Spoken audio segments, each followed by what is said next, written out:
narasumber yang telah hadir. Yang pertama yaitu Saudara Satrio Yudi Wahono atau terkenalnya Mas Piu, ya, Ketua Umum Aksi Asosiasi Komposer Seluruh Indonesia, beserta yang hadir mendampingi dan kawan-kawan maksudnya. Yang kedua, Saudara Arman Maulana, Ketua Visi, yaitu Vibrasi Suara Indonesia, beserta yang hadir yang mendampingi juga. Kemudian Saudara Gumilang Ramadan, Ketua Umum ASIRI, Asosiasi Industri Rekaman Indonesia, beserta yang hadir mendampingi juga. Juga saya sebutkan satu persatu yang hadir hari ini, karena konon dan faktanya memang yang hadir sini ada tokoh-tokohnya, jadi harus saya sebutkan satu persatu sini. Jadi yang mendampingi dan mewakili ini, tadi sudah saya sebutkan Pak Tubagus Arman Maulana, kemudian Saudara Nazril Irham atau Ariel Noah. Ya. Ini kita mau siap-siap nih, Mas Ariel tadi mau siap-siap masuk ke sini. Saya dihambat sama sekretariat di dalam tuh. Tolong Mas Ariel nanti kalau habis acara, Bang, kita mau foto-foto katanya gitu. Ya, ini Mas Ariel gitu. Bukan Debra, kamu jangan enggak aja sudah gitu. Padahal yang pengen itu Mas Ariel. Ya. Juga yang saya hormati Saudara Judika Nalom Abadi, si Hotang. Iya, di belakang, kursinya nggak pas. Dan kemudian Saudari Vina Dewi Sastaviana, Ibu Vina Panduwinata berarti kan? Ganti lagi berarti namanya. Hah? Ganti lagi namanya. Oh, sebelumnya Ibu Vina Camar, Burung Camar. Ya. Kemudian Andi Fadli Arifuddin, ya, Fadli vokalis Padi ini, saya tahu, temennya Mas Piu. Nah, kemudian dari Asosiasi Industri Rekaman Indonesia, Gumilang Ramadan sebagai Ketua Umum, tadi sudah sebutkan, Putri Rahartana, Mbak Putri, terima kasih. Braniko Indiar sebagai GM, General Manager. Dan Asosiasi Komposer Seluruh Indonesia, ya tadi Mas Piu, Satrio Yudi Wahono, yang mendampingnya Mas Ari Sapta, Bembi Nur, Boyke Muhammad Reza, Akbar Novi, ya. Dan tentunya selamat datang juga kepada Mas Once, ya. Mas Once duduknya di mana dia? Di sini, situ ya. Pengusul ya. Oh, pengusul ini dia, udah ada tempatnya, siap. Ya. Pimpinan anggota Balik, para narasumber dan hadirin yang berbahagia, untuk memastikan proses pengharmonisasian, pembulatan dan pemantapan konsepsi. Ya, di sini tempatnya harmonisasi, Pak. Tentang RUU Hak Cipta, agar berjalan komprehensif dan implementatif, kami memandang perlu untuk mengundang para pemangku kepentingan, ya, para stakeholder dalam ekosistemnya, ekosistem hak cipta di Indonesia secara spesifik. Kehadiran Asosiasi Komposer Seluruh Indonesia dan Vibrasi Suara Indonesia serta Asosiasi Industri Rekaman Indonesia menjadi sangat penting. Kalau di sini tulisnya krusial, ya. Penting dulu, belum krusial. Alasan utamanya adalah pertama, RUU ini bertujuan memberikan perlindungan yang lebih optimal bagi pencipta, pemegang hak cipta, dan pemilik hak terkait. Aksi mewakili para pencipta atau komposer yang memiliki hak moral dan hak ekonomi atas karya ciptanya, sementara visi mewakili para pelaku pertunjukan yang merupakan pemilik hak terkait. Nah, jadi Mas Once sudah ada haknya juga nih visi ini kan. Ya kan, Vibrasi Suara Indonesia yang penyanyi kan itu ya. Kita obrolin waktu pertama awal kan. Kalau bisa penyanyi pertama ada sedikit eksklusivitasnya karena terkenalnya lagu dan sebagainya itu kami sudah bahas itu. Nanti dulu Pak. Masukan mereka akan sangat menentukan batasan ideal hak moral dan hak ekonomi dari setiap karya serta durasi dan mekanisme pewarisan pelindungan hak cipta. Kedua, RUU Hak Cipta harus mampu menyesuaikan regulasi dengan era digitalisasi dan transformasi teknologi yang sangat cepat. ASIRI sebagai perwakilan industri rekaman dan asosiasi lainnya memiliki pandangan langsung mengenai ekosistem digital dan bagaimana seharusnya mengatur kewajiban serta tanggung jawab platform digital dalam pencegahan pelanggaran. Ketiga, kami perlu mendalami secara spesifik mengenai sistem manajemen kolektif, ya. Jadi kolektif artinya menginput, mengkolektif, tentunya ya dana dari kerangka acuan menggarisbawahi pentingnya mendiskusikan mekanisme pengaturan sistem manajemen kolektif untuk pengumpulan dan pendistribusian royalti, serta modal tata kelola dan pola pengawasan yang efektif bagi lembaga-lembaga ini. Pandangan berbeda dari aksi dan visi mengenai sistem royalti dan lembaga manajemen kolektif atau LMK akan menjadi masukan berharga untuk menciptakan kepastian hukum, keadilan dan keseimbangan antara hak ekonomi dan akses publik.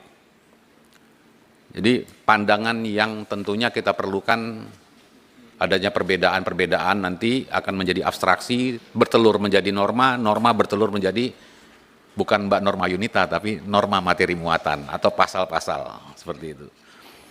Dengan mendengarkan langsung informasi data dan hasil kajian dari aksi, visi, dan asiri, kita dapat memastikan bahwa RUU ini akan menggantikan Undang-Undang Nomor 28 Tahun 2014 tentang hak cipta secara menyeluruh dan mampu menjawab kebutuhan hukum pemangku kepentingan secara khusus dan masyarakat secara umumnya. Jadi kita mulai daripada Asosiasi Komposer Seluruh Indonesia. Kedua nanti perwakilan dari visi, kemudian ketiga terakhir dari perwakilan ASIRI. Ya, disilakan dari aksi. Assalamualaikum warahmatullahi wabarakatuh. Salam sejahtera untuk kita semua. Yang kami hormati Bapak Pimpinan dan anggota Badan Legislasi DPR RI dan juga para tamu undangan rapat dengar pendapat umum DPR RI yang kami muliakan. Kami dari Asosiasi Komposer Seluruh Indonesia ingin menyampaikan pemaparan pendapat dan usulan dari kami. Kami mohon izin untuk memaparkan beberapa pokok pikiran dan rekomendasi strategis terkait arah revisi Undang-Undang Hak Cipta. Jadi di sini kami ingin menyampaikan ada beberapa poin, mungkin ada 8 poin yang akan kami ringkas dalam sebuah pemaparan yang singkat, padat, dan jelas. Mohon izin, kami memaparkan beberapa pokok pikiran dan rekomendasi strategis terkait arah revisi Undang-Undang Hak Cipta, khususnya menyangkut pengelolaan royalti, definisi layanan publik, dan sistem lisensi pertunjukan musik. Di sini kami ingin menyampaikan apa itu kebutuhan revisi Undang-Undang Hak Cipta. Saat ini sistem yang berjalan di lapangan menunjukkan belum adanya sistem yang ideal dalam tata kelola royalti musik nasional, yang akhirnya sering menimbulkan kebingungan hukum dan ketidakpastian bagi para pelaku industri. Di sini kami ingin merekomendasikan agar revisi Undang-Undang Hak Cipta memuat ketentuan baru yang lebih tegas dan adaptif terhadap perkembangan zaman. Di sini kami sudah merangkum menjadi 8 ketentuan atau 8 rekomendasi yang ingin kami sampaikan di revisi Undang-Undang Hak Cipta. Yang pertama adalah kewajiban atau wajib izin lisensi sebelum pertunjukan musik, serta pembayaran royalti yang dilakukan sebelum kegiatan berlangsung. Ini kami bisa menyampaikan kenapa alasan kami seperti ini, karena menurut SK tahun 2016 dari Kemenkumham itu masih menyampaikan bahwa untuk pemungutan royalti dan pendistribusian royalti itu dilakukan setelah pertunjukan konser berlangsung. Jadi artinya apa? Setelah pertunjukan konser, tiket yang terjual dikalikan 2%, teknisnya seperti itu, dikalikan 2%, dan 2% dari nilai produksi sebuah acara. Tapi itu diambil atau dipungut setelah pertunjukan. Ini menunjukkan bahwa dari para pencipta ini ikut menanggung risiko yang sama seperti penyelenggara acara. Dan itu membuat royalti yang diterima, harusnya hak yang diterima menjadi tersendat. Banyak hal yang memang terjadi pelanggaran atau banyak hal mungkin kami duga banyak sekali terjadi pelanggaran atau terjadi transaksional di dalam situ, karena memang ada bukti-bukti yang bisa kami sampaikan bahwa dalam pemungutan royalti setelah konser tidak pernah sesuai dengan lembar atau data yang seharusnya bisa diberikan untuk mengolek royalti. Contohnya seperti ini. Jadi dalam sebuah pertunjukan pasti terjadi ada profit and loss. Umpamanya sebuah event penyelenggara atau promotor menargetkan sebuah pertunjukan 10.000 penonton. Namun ternyata yang terjadi adalah 500 atau 1.000 penonton lah, kita ambil seperti itu. Nah, disitulah terjadi ada bias revenue yang harusnya bisa didapatkan oleh para penyelenggara. Ketika itu ditagih atau dipungut oleh para lembaga manajemen kolektif atau LMKN yang memang berwenang untuk memungut, terjadi transaksional. Atau mungkin ya dari promotornya mereka menganggap kami rugi dan akhirnya tidak bisa mendapatkan target seperti yang diharapkan. Nah, ini artinya apa? Ketika penyelenggara, ketika pencipta harusnya bisa mendapatkan haknya sebelum pertunjukan berlangsung, ternyata harus menunggu dulu. Bahkan bukan hanya hari itu, tapi bisa sampai 6 bulan baru mendapatkan haknya. Sedangkan berbanding terbalik dengan para pelaku pertunjukan atau penyanyi atau artis pertunjukan yang sebelum tampil atau sebelum manggung itu sudah harus dibayar. Bahkan DP sudah lunas sebelumnya, lalu nanti akan sebelum naik ke atas panggung itu dipastikan sudah lunas. Tapi pencipta kenapa tidak? Dan inilah yang menjadi banyak hal-hal sehingga akhirnya royalti itu tidak bisa sampai tepat sasaran kepada para pencipta. Oleh karena itu, kami mengusulkan untuk wajib atau lisensi itu sebelum pertunjukan musik, dan konser atau pertunjukan musik itu termasuk dalam layanan publik. Di sini kami beralasan bahwa tidak bisa kita memasukkan atau satu nafas antara layanan publik dengan konser musik. Jadi layanan publik itu berbeda dengan pertunjukan musik. Salah satu topik utama dalam pemaparan kami adalah pembedaan yang jelas bahwa layanan publik dan pertunjukan musik adalah hal yang berbeda. Layanan publik menurut kami adalah penggunaan lagu atau musik dalam ruang usaha komersial seperti kafe, hotel, restoran, pusat wisata, mal, dan atau televisi. Dan di mana musik hanya berfungsi sebagai pelengkap suasana atau ambient use, bukan sebagai produk utama atau pelayanan yang dijual. Nah, ini berkaitan dengan kawan-kawan di Asiri, karena kawan-kawan Asiri ini yang punya barangnya, yang punya masternya. Ketika lagu itu diputar, itu menggunakan menggunakan barangnya dari teman-teman Asiri ini, yaitu berupa bentuk master fonogram, itu berupa kaset, berupa CD, berupa streaming digital dan segala macamnya. Itu kewenangannya adalah dari Asiri, dan Asiri boleh untuk bilang bahwa penggunaan itu adalah merupakan layanan publik. Tapi pertunjukan musik berbeda. Karena kenapa? Karena kegiatan bisnis tetap dapat berjalan tanpa musik kalau diputar di hotel, di mall, restoran, kafe dan segala macamnya. Dan tanggung jawab pembayaran royalti berada pada pemilik usaha atau pengelola tempat.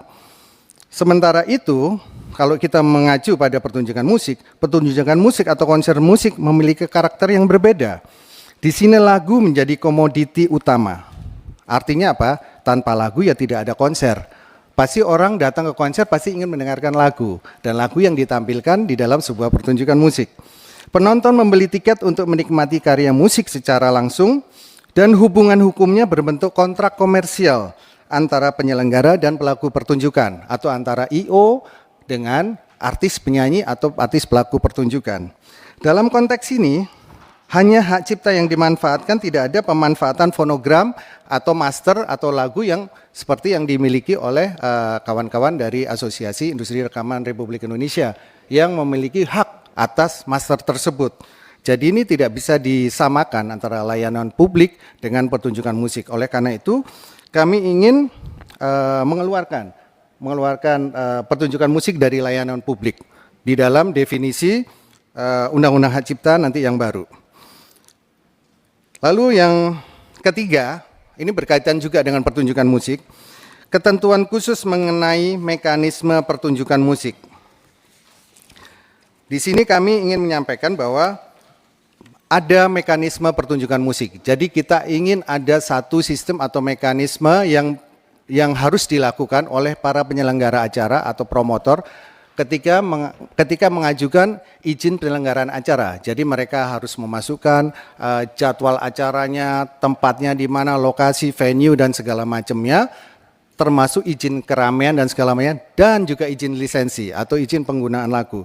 Sehingga pertunjukan musik ini nanti akan dipastikan clean and clear. Tidak ada pelanggaran, tidak ada penggunaan karya atau lagu tanpa izin. Karena sudah harus lakukan atau sudah harus diajukan sebelum pertunjukan musik.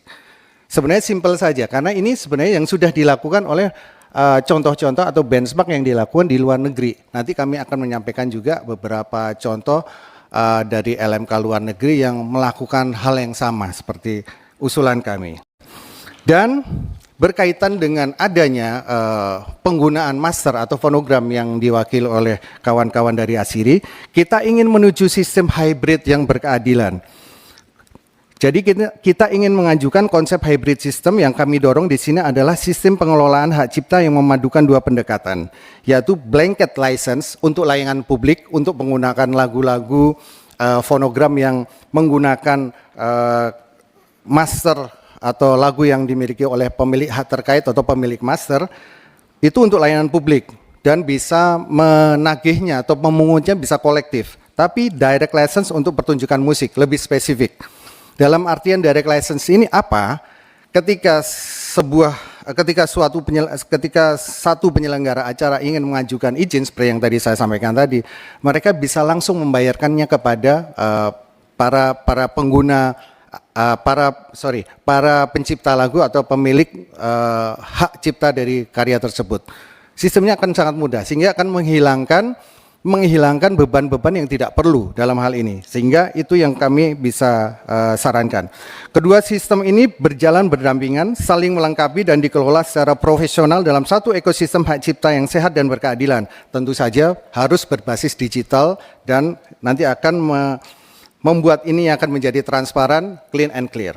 Inilah yang menjadi pondasi utama pembeda antara LMK pertunjukan musik dan LMK yang mengelola royalti dan layanan publik. Lalu mekanisme yang keempat, mekanisme direct license dan hak opt-out dari LMK bagi para pencipta yang ingin mengelola izin langsung. Istilah opt-out ini apa sebenarnya? Istilah opt-out itu adalah bagaimana seorang pencipta lagu ketika dia tergabung dengan satu lembaga manajemen kolektif, dia berhak untuk mengajukan atau bisa meminta supaya dia menarik kuasanya dari LMK tanpa ada satu resiko apapun yang sehingga akan membuat si para pencipta lagu bisa didenda atau apapun itu namanya. Jadi bentuk modernisasi tata kelola hak cipta, mekanisme direct license dan opt-out ini menjadi satu kesatuan yang utuh. Jadi menjadi hak penting bagi pencipta yang ingin mengelola karyanya secara mandiri. Jadi bisa ditarik. Jadi kalau umpamanya LMK diberikan kuasa untuk mengurus atau untuk menagih royalti, bisa ditarik oleh para pencipta dengan cara opt-out. Ini sudah dilakukan di negara-negara yang memiliki lisensi seperti ini. Seperti contohnya di BMI di UK, di Inggris, selalu ASCAP dan PRS di UK, BMI dan ASCAP di Amerika, APRA di Australia, dan juga ada beberapa negara lain yang mengadopsi sistem ini. Sehingga kita bisa melakukan ini supaya ada kebebasan berkontrak buat para pencipta ketika dia menarik kuasanya dan dia ingin melakukan mandiri atau self manage untuk karyanya. Dan yang keempat, mekanisme direct license dan hak opt-out dari LMK bagi pencipta yang ingin mengelola izin langsung ini kami rasa akan menjadi granularity dalam pengelolaan royalti. Artinya apa? Kita punya batasan yang detail, yang rigid atas pengelolaan royalti. Mekanisme tarif royalti yang berlaku saat ini terbukti belum sepenuhnya rasional, terbuka maupun akuntabel, karena masih menggunakan cara-cara yang kuno. Jadi masih nagih datang ke konser-konser, masih datang ketemuin promotor, memberikan tagihan, tapi tanpa ada data, tanpa ada log sheet atau lembar data, sehingga akhirnya terjadi tawar-menawar di situ. Oh, umpamanya harusnya royaltinya harusnya 20 juta, udah 1 juta aja lah, tapi tidak diberikan kepada LMK, tapi dikantongin. Ini terjadi, Pak. Jadi memang ada banyak hal yang terjadi seperti itu. Karena apa? Karena memang memungkinkan untuk itu, karena SK nomor 2000 tahun 2016 royalti ditagih setelah acara. Tapi kalau ini nanti kita rubah kita tagih sebelum acara, kita akan menghindari hal-hal seperti itu. Sehingga nanti penagihan dan pendistribusian royalti akan menjadi transparan, clean and clear. Lalu yang kelima, mohon izin untuk melanjutkan, pembentukan LMK khusus pertunjukan musik yang beroperasi secara profesional dan akuntabel. Jadi kemarin sempat kami juga bertemu dengan ada Bang Once juga ketemu dengan Pak Andi Aktas, kami sempat menyampaikan umpamanya ada nggak kalau kita mengajukan di revisi Undang-Undang Hak Cipta kita ingin bikin satu bab tersendiri untuk pertunjukan musik. Tapi sesuai dengan arahan Pak Menteri sampai udah nggak usah jangan pakai bab sendiri nanti akan diatur di teknis di PP dan SK. Oleh karena itu kami mengajukan memasukkannya dalam bab LMK. Jadi nanti akan ada LMK lagu dan musik, lalu ada LMK hak terkait dan kita ingin mengajukan adalah LMK pertunjukan musik.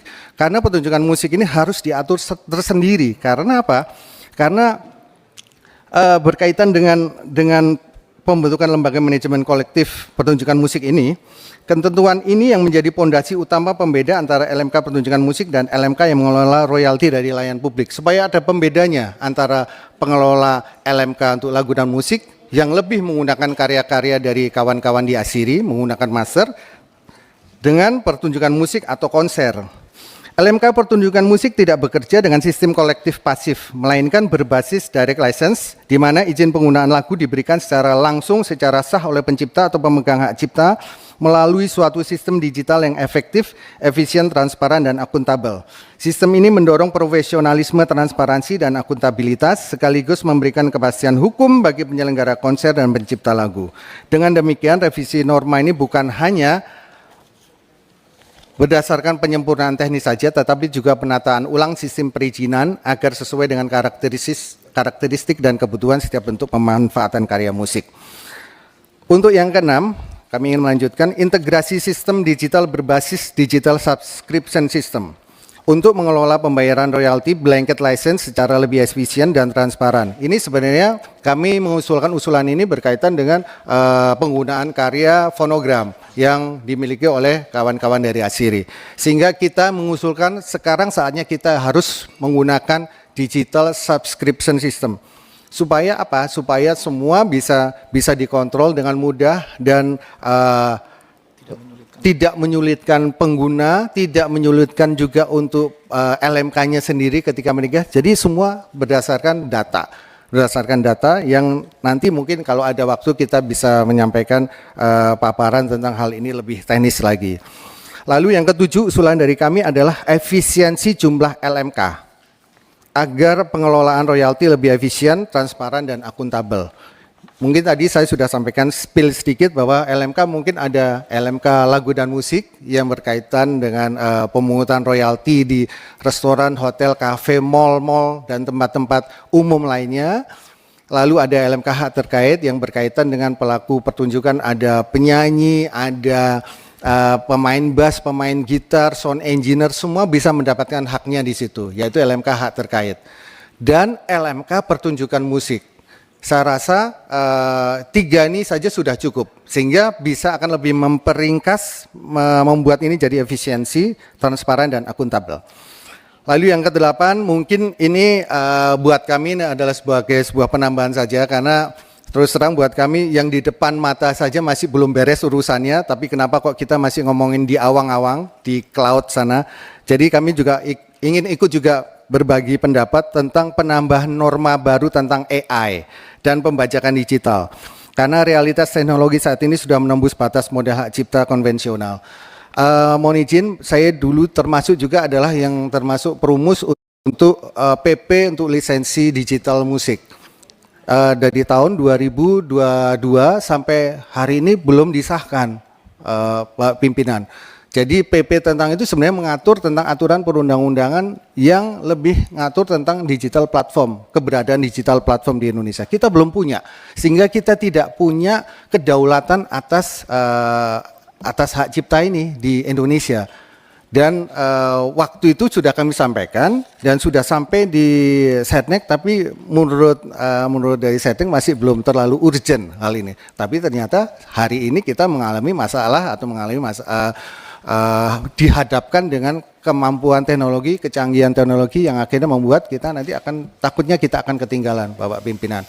Jadi mudah-mudahan kita juga akan bisa mengatur bagaimana para platform ini berbisnis di Indonesia, bagaimana mereka ini harus mewakili, bukan hanya sebagai representatif saja, tapi mereka benar-benar bisa memutuskan sehingga tidak ada alasan mereka punya NDA, mereka punya alasan safe harbor, jadi artinya mereka ikut aturan di negara mereka. Nah ini kan tidak benar ini kalau di Indonesia. Jadi ketika kita ada fraud atau ada tuntutan, mereka hanya akan bilang NDA, non-disclosure agreement. Artinya apa? Artinya kita tidak bisa membuka perjanjian mereka. Dan ketika terjadi fraud, mereka hanya bilang bahwa ini adalah tergantung sama prinsipal ada rata-rata agregator ada di luar negeri semua, Pak. Belief itu ada di Prancis, di Google pasti di USA dan segala macamnya. TikTok di Cina.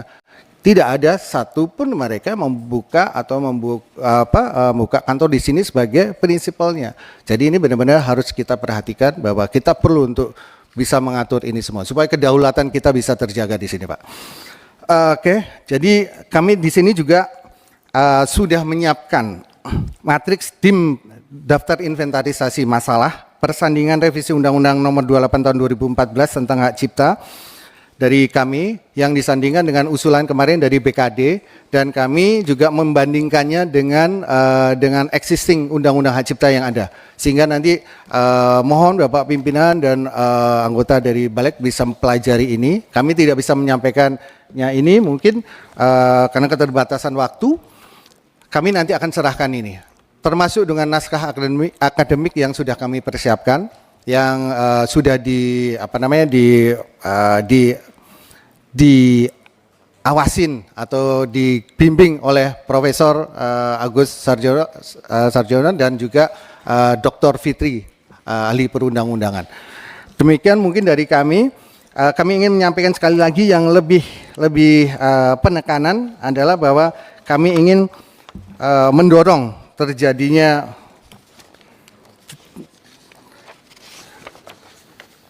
perlindungan yang nyata kepada pencipta. Negara wajib memberikan perlindungan yang nyata kepada pencipta, bukan sekedar retorika yang mengesampingkan aspirasi kami para pencipta. Bagi kami bukan soal siapa yang membayar, tetapi yang terpenting adalah pencipta memperoleh haknya secara layak. Persoalan utamanya adalah bagaimana merumuskan regulasi yang tidak lagi menimbulkan kerugian potensial bagi pencipta, sebagaimana kerugian faktual yang telah terjadi sejak berlakunya Undang-Undang Hak Cipta Nomor 28 Tahun 2014. Marilah kita bersama-sama berpikir secara konstruktif dan menjaga suasana yang kondusif untuk membangun ekosistem musik yang adil dan berkelanjutan, agar karya cipta tetap berkumandang dan royalti pasti dibayarkan. Ketakutan yang digaungkan bukanlah narasi yang tepat. Yang dibutuhkan adalah kehati-hatian dan menghormati karya cipta yang tentunya ada hak yang melekat dari para penciptanya. Mari kita bersama-sama cerahkan kembali atmosfer industri musik Indonesia agar kreativitas dan produktivitas para pelaku seni berjalan seiring dengan kepastian dan perlindungan hukum. Terima kasih, hormat kami dari Asosiasi Komposer Seluruh Indonesia. Ya, terima kasih dari aksi Mas Pio. Jadi saya pikir saya harus sampaikan dulu bahwa kita ini tahapannya harmonisasi. Ya, enggak apa-apa untuk memasukkan DIM nggak ada masalah. Tetapi kita harmonisasi, kita bulatkan konsepsinya terlebih dahulu, yang kemudian nanti kita sukseskan agar betul-betul Undang-Undang Hak Cipta ini goal dari inisiatif DPR. Sehingga pada saat setelah diparipurnakan baru dibahas, disitulah DIM, ya, mulai pasal per pasal. Dalam harmonisasi ini tentu berangkat daripada penyusunan.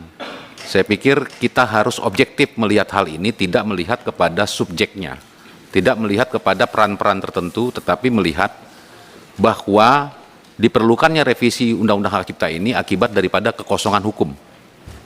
Adanya kekosongan hukum itulah yang menyebabkan dispute.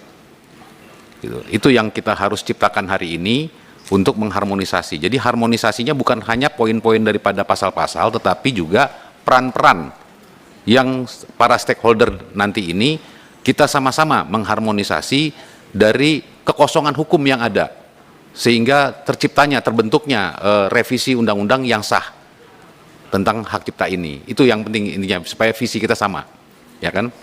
Jadi Mas Piu, tolong dimatikan mic dan nggak usah ketakutan. Nah itu, mic-nya mati, nanti kedengeran nanti Mas Pio lagi minum atau apa nanti di sana. Seluruh Indonesia tahu semua ini. Mohon maaf, Pak Pimpinan. Ya, jadi intinya itu sangat baik sekali, sangat tepat sekali pendapat pandangan dari aksi. Nggak apa-apa, DIM nanti kita terima. Tapi kali ini kita sedang mengharmonisasi ya hal-hal mana ada kekosongan hukum di mana kan tentang manajemen kolektivitasnya itu seperti apa. Itu yang seperti sebagai prolog tadi saya. Ya, jadi itu dulu. Ya. Pokoknya kita sama-sama sukseskan undang-undang hak cipta ini. Ya, karena di fraksi saya di Gerindra itu ada Teh Meli yang mengusulkan RUU hak cipta ini. Betul Ustadz Yanwar, begitu. Jadi kita bukan hanya lihat itu juga karena ada kekosongan. Tidak mungkin juga pencipta itu tidak mendapatkan hak ekonominya itu. Nah ini kita cari rumusannya.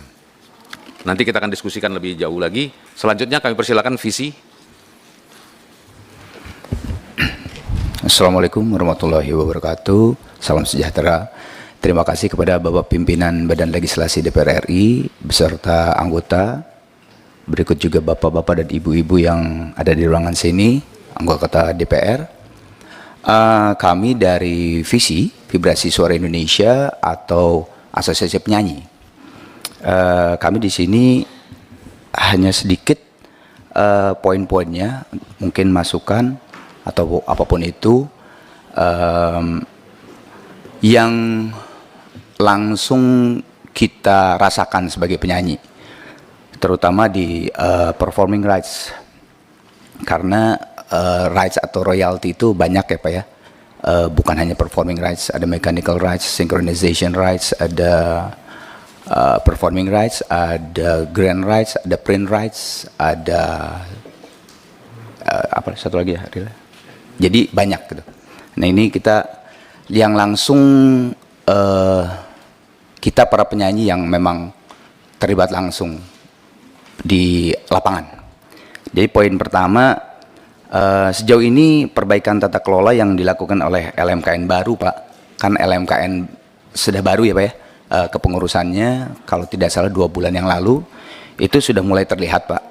Kita akui sudah mulai terlihat, data-data lagu dari beberapa LMK sudah masuk, kalau tidak salah, salah satu komisioner LMKN yang baru, sekitar 2 bulan yang lalu tuh akhirnya Pak, mendapatkan data lagu, yang memang dari dulu itu gitu yang dikejar itu sudah sekitar 2 bulan yang lalu sudah sekitar 500.000 katanya data lagunya. Jadi insya Allah sekarang mungkin udah nambah lagi. Itu sudah terlihat. Tapi yang kita tekankan, proses menuju digitalisasi harus lebih dipercepat begitu. Karena itu sangat penting sekali untuk era sekarang yang sudah memang bisa dilakukan, tidak seperti zaman dahulu. Terus juga mungkin tambahan, apakah banyaknya LMK yang sekarang ada, kalau tidak salah ada 17 LMK Pak, Bapak Ibu, itu sudahkah menjadikan tata kelola musik ini menjadi baik atau malah kurang efisien Pak, gitu dengan banyaknya LMK itu gitu. Jadi itu proses digitalisasi dan apakah LMK banyak gitu menjadi lebih efisien atau bagaimana gitu. Itu poin pertama Pak. Poin kedua, nah di sini Pak, kami sudah sempat bertanya ke MK, terus juga sudah dijawab ya oleh wakil dari pemerintah, ditunjuk DJKI, wakil dari DPR, waktu itu yang ke MK dari DPR Pak Nyoman kalau tidak salah. Tapi tetap sampai detik ini itu, sampai hari-hari ini tuh masih banyak penyanyi-penyanyi yang disomasi Pak, disomasi bahkan dikriminalisasi, bahkan salah satu penyanyi Indonesia ada yang udah dipanggil sama polisi gitu. Jadi poin kedua adalah dipertegas oleh semua pihak ya Pak ya, karena udah ada 3 kejadian nih Pak. MK, DPR sudah berbicara di situ, dari pemerintah sudah berbicara di situ. Terus ada kasus yang besar di musik Indonesia, di peradilan kalah tapi di kasasinya menang. Terus satu lagi ketika rapat Komisi 13, di situ juga dari pihak DPR sudah menjelaskan. Nah kita pengen dipertegas oleh semua pihak siapa yang membayar royalti performing rights Pak.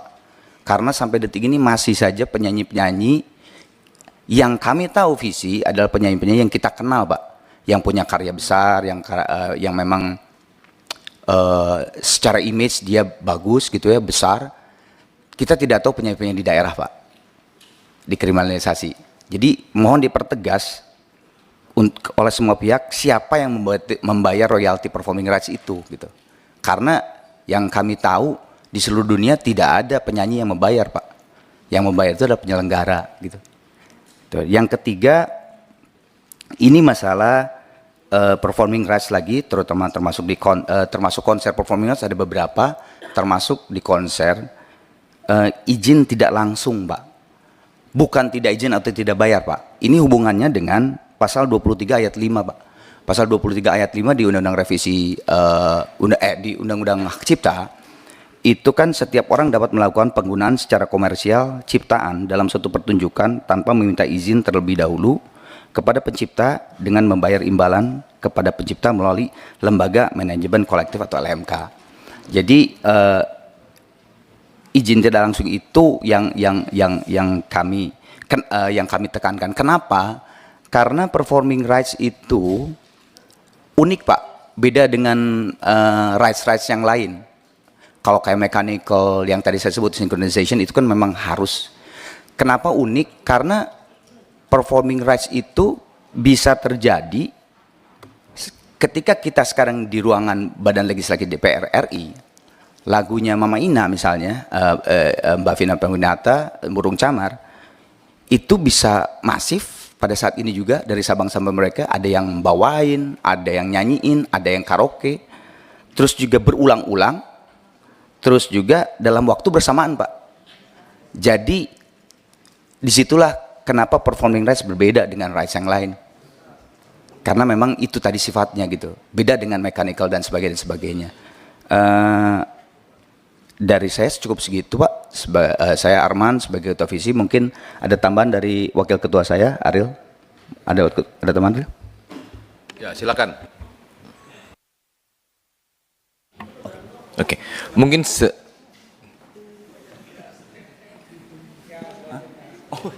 oh ya. Oh, Takut Permintaan waktunya tinggal Bapak sedikit. Ibu Balek, Mas Aril satu bait lagu. Silakan dulu Mas Aril. Silakan Mas, nggak apa-apa. Rileks saja supaya ruangan ini rileks, ya, tidak ada yang tegang gitu ya. Silakan direlaksasi oleh Mas Aril. Silakan Saya Mas Aril. udah lumayan liburan 2 tahun gak nyanyi sebetulnya. Lebih bagus Mas Once sebetulnya, tapi nggak apa. Mungkin masih ada sisa sedikit skillnya. Dengarlah aku, suara hati ini memanggil namamu, karena separuh aku dirimu. Ya. Terima kasih banyak.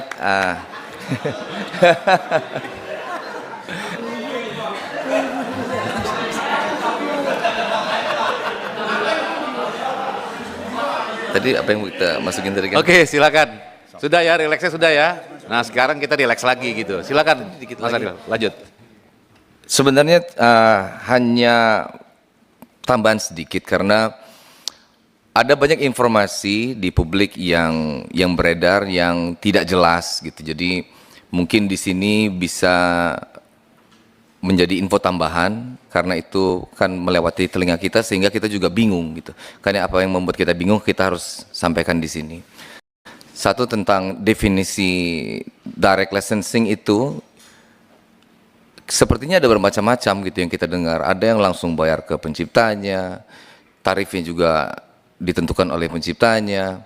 Ada juga yang bilang, oh nggak seperti itu, direct licensingnya melewati aplikasi yang kita pikir juga, oh berarti bukan direct licensing dong gitu. Jadi itu semua membuat pelaku, kita sebagai pelaku istilahnya pengguna lagu jadi bingung. Jadi sebetulnya seperti apa? Karena kan kalau di pemikiran sederhana kita bahwa seperti Kang Arman bilang tadi dalam konteks performing rights yang betul-betul direct itu sangat merepotkan gitu kan. Apakah betul mau seperti itu? Apakah tidak ada yang lebih efisien lagi dengan tetap mempertimbangkan kemuliaan hak dari pencipta lagu tentunya gitu. Nah itu yang mungkin nanti kita harap bisa dibahas dengan seksama, dicari jalan keluar terbaiknya mengenai itu, karena sangat berkaitan dengan ketenangan penyanyi-penyanyi yang profesinya sebagai penyanyi, karena ini berhubungan dengan berikutnya, kategori konser itu juga kita pengen lebih definitif ya, karena zona abu-abu itu bikin yang bekerja sebagai penyanyi itu semakin bingung gitu. Apakah kalau saya nyanyi di pensi bayaran saya 100.000 itu juga termasuk saya di kategori konser itu yang bukan di ruang publik tadi disebut? Apakah saya kalau di kafe, apakah itu tidak termasuk pertunjukan musik padahal saya memang mempertunjukkan musik juga gitu. Nah itu yang takutnya nanti kalau terlalu spesifik tuh terjadi kemungkinan di mana profesi penyanyi itu bisa dikriminalisasi, kalau kita bilang gitu. Kriminalisasi karena kayak, oh perasaan nggak apa-apa nyanyi, tapi kenapa tiba-tiba saya mesti dituntut, apalagi sampai seperti kemarin yang dilaporkan pidana juga gitu kan. Itu terlalu serius ya, maksudnya untuk hanya sebuah pertunjukan, mungkin bukan skala besar. Makanya tadi definisinya tuh tolong diperjelas gitu, karena kita mewakili bukan hanya penyanyi profesional, tapi semua orang yang ingin bernyanyi kan gitu sebetulnya. Yang pemula, konser kecil, di hajatan, di kawinan dan segala macam. Itu yang mungkin perlu dicari bersama-sama definisi itu. Sangat jelas mungkin kalau kita tahu mungkin agak sulit di undang-undang, mungkin sampai nanti di peraturan menterinya bisa lebih definitif gitu. Jadi jangan sampai yang bernyanyi itu takut dan bingung gitu. Karena itu tadi performing rights, mechanical rights dan segala macam itu cuma akrab di telinganya pencipta. Di telinganya penyanyi sebagian besar memang itu awam, dan itu menjadi ketakutan kalau semisalnya tidak clear dan tidak jelas gitu. Itu yang sangat perlu tadi ditekankan sama Kang Arman, bahwa walaupun sudah dijelaskan oleh pemerintah dan dan beberapa aspek, tetap aja masih ada yang disomasi. Kan itu bikin bingung, loh pemerintah bilang udah bukan kita yang bayar, DPR juga dibilang begitu, tapi ya baru 2 minggu yang lalu Kang ya, kenapa saya masih disomasi? Makin bingung tuh, walaupun sudah dijelaskan. Makanya kita bilang semua pihak mungkin dalam kalau digaris bawahi kita bilang adalah pihak yang pertama kali menyebutkan bahwa penyanyi yang harus bayar, mungkin di situ yang mesti mengatakan kalau memang kita semua berpendapat bahwa bukan penyanyi yang mesti bayar. Maksud saya mungkin lebih ke teman-teman di aksi, memang yang pertama kali menyatakan. Karena menurut saya, kalau dari yang lain yang menyatakan, mungkin akan dianggap bias, apalagi dari visi. Kalau visi menyatakan bahwa bukan kita yang bayar, seperti membela diri kan gitu. Tapi kalau dari teman-teman dari aksi sendiri yang mengatakan, oh nggak seperti itu kok, mungkin ada kesalahan di masa lalu atau pengucapan, tapi kalau sekarang bisa dipertegas, lebih memperkuat lagi, karena sudah asosiasi penciptanya sendiri yang mengatakan. Itu tadi mungkin yang dimaksud Kang Arman, bahwa semua pihak kalau bisa, kalau kita sepakat bahwa bukan penyanyi yang bayar, mohon semua pihak menjelaskan itu ke masyarakat, gitu kira-kira. Kira-kira begitu tambahannya Kang. Ya. Udah, ada? Cukup segitu, Bapak Pimpinan. Terima kasih atas waktunya. Mama Ina nggak ada. Mama Ina? Mungkin Aduh, Pak, saya mau udah jadi burung Garuda. Udah nggak burung camar lagi, udah gede sekarang mas saya gitu. Ini aja Pak, saya mau bertanya aja tadi. Mungkin tadi Mas Piu bilang, misalnya punten ya Mas Piu, aku ada pertanyaan berdasarkan pengalaman. Kan Mas Piu tadi bilang kalau konser teh sebelumnya harus dibayarkan kepada pencipta. Hampura ya Mas Piu. Saya pengalaman banyak sekali pada saat show itu, pada saat konser itu ada kadang permintaan dari penonton, ada penambahan lagu. Ya, misalnya. Betul kan? Nah, itu gimana gitu hak yang lagu. Mas Aril izin mic-nya dimatikan, silakan. Oke.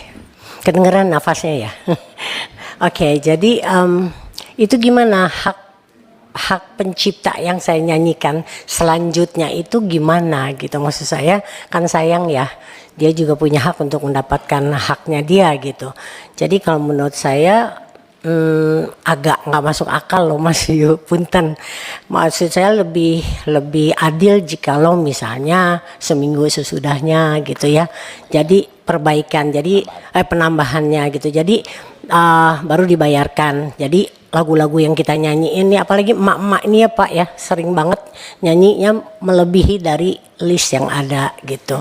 Jadi ya itu permintaannya, coba kalau Bapak lagi ulang tahun kan tiba-tiba Bapak minta sama saya, aduh lagu ini dong gitu. Oh gitu ya, happy birthday to you, happy birthday to you, happy birthday, happy birthday, happy birthday to you. Masya Allah. Jadi itu aja mungkin salah satu ini saya berpikir saya juga menciptakan lagu walaupun cuma beberapa biji gitu, tapi kalau misalnya kan saya sangat sedih ini Hampura ya, saya juga mau menyampaikan sedikit agak ini apa namanya komplain saya nih sama LMK. Karena saya ngobrol dengan Kang Iwan Abdurrahman kira-kira 4 bulan yang lalu, dia yang membuat lirik Burung Camar. Kalau lagunya itu Aryono Boyojati.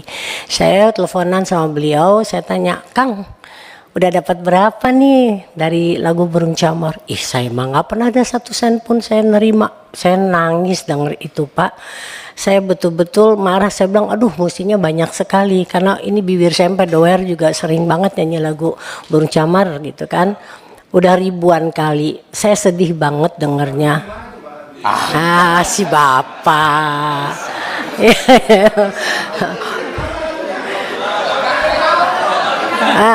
Enggak ya.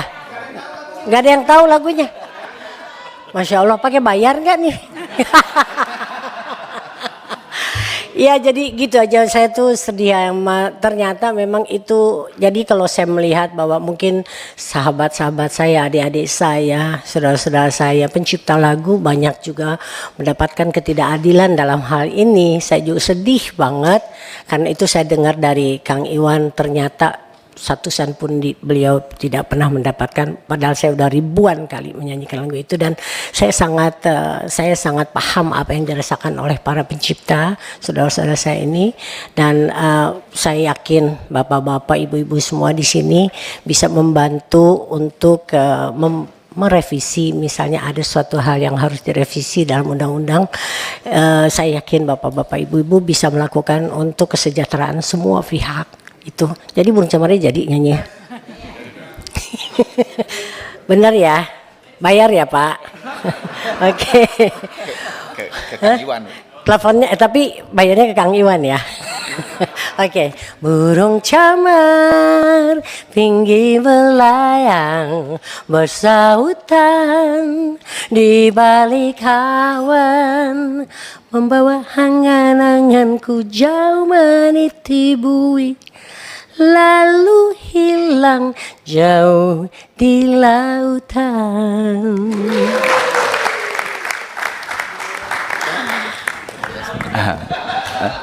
Diperjelas tentang maksud permainan, mau saya mau kan Bapak pimpinan, Bapak Ibu, ini kayaknya kalau semuanya nyanyi bisa lebih dari 10 menit Pak. Mungkin sebelum Judika sama Fadli. Oh Judika, sebentar. Judika ngomong kan? Kang, saya tambahin. Kenapa? Sebelum Judika ngomong, Ariel mau nambahin dulu bentar ya Judika. Iya, silakan. Gue tambahin bentar. Nyanyi lagi dia. Mungkin mempertajam apa tadi yang dimaksud oleh Mama Ina, bahwa kita pengennya tetap dihargai haknya pencipta, tapi agak sedikit luas lah gitu. Jadi karena pada saat pelaksanaan di lapangannya tidak bisa se-straight itu, tentang bahwa harus sebelum pertunjukan udah beres semuanya. Maksudnya ada beberapa event yang bermacam-macam ragamnya, wedding, cafe, gathering, yang bisa apa istilahnya memberi songlist itu fleksibel, bisa nambah gitu. Nah kalau kita terlalu strict, kan ada lagu-lagu yang seharusnya bisa menjadi uang gitu, potensi uang, jadi malah gugur gitu. Maksudnya gugur karena aturan yang ketat jadi nggak bisa dibawain dan segala macam. Nah itu kan sayang ya. Sedangkan itu maksudnya kita juga kemarin ngobrol, oh memang nggak oke juga sih kalau misalnya panggung itu kan lebih gampang dihitungnya. Mungkin kalau disamakan dengan performing rights yang lain mesti nunggu per 6 bulan atau per 1 bulan, mungkin jadi kelamaan juga. Tapi ya mungkin bisa 1 minggu setelah gitu kan lebih masuk akal. Sangat jauh berbeda dari setahun sekali dengan 1 minggu setelah pertunjukan. Tapi setidaknya memberikan nafas ataupun kesempatan untuk lagu-lagu yang tadinya tidak ada di list tapi ternyata bisa dibawakan dan menjadi uang gitu kira-kira. Jadi itu yang tadi yang mau ditekankan. Jadi ada sedikit fleksibilitas sehingga lagu itu ramah sekali untuk semua orang bisa dinyanyikan. Karena kan lagu itu sangat berfungsi kalau sudah dinyanyikan, kalau masih di kertas dia belum terdengar gitu. Jadi itu juga mesti dipertimbangkan gitu kegunaan dari lagu itu gitu. Tapi tetap harus menghormati hak penciptanya. Kira-kira begitu tadi tambahannya. Silakan Bang Judika nyanyi 20 lagu.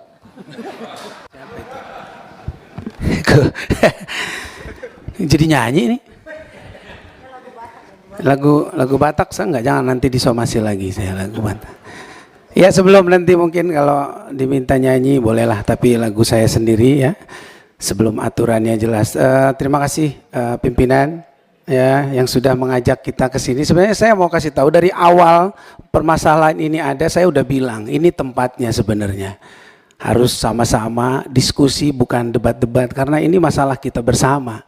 Jadi teman-teman ada Mas Piyu, BMB, Ari di sini sebenarnya kita aku pribadi sangat mengapresiasi perjuangan yang luar biasa untuk pencipta dan itu juga memang yang menjadi seharusnya perjuangan kita sama-sama.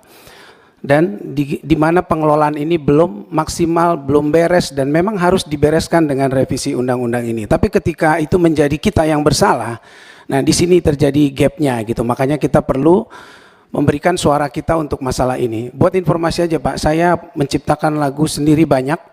Menyanyikan lagu pencipta dari daerah, ada yang sapam, ada yang nggak punya nama sama sekali sampai mereka bisa beli rumah, itu saya lakukan sampai sekarang. Jadi saya benar-benar tahu gimana pencipta ini juga mendapatkan hasilnya. Hak-haknya dia yang harus diperjuangkan lewat mekanisme yang benar gitu loh. Jadi ketika saya dilarang membawakan lagu yang saya besarkan, misalnya saya penyanyi originalnya, sampai sekarang saya ikutin. Saya nggak mau dianggap mencari keuntungan dengan lagu yang mereka ciptakan. Ada beberapa pencipta yang saya nyanyikan terus dengan adanya masalah ini saya stop, istilahnya saya freeze, saya nggak bawain lagu mereka supaya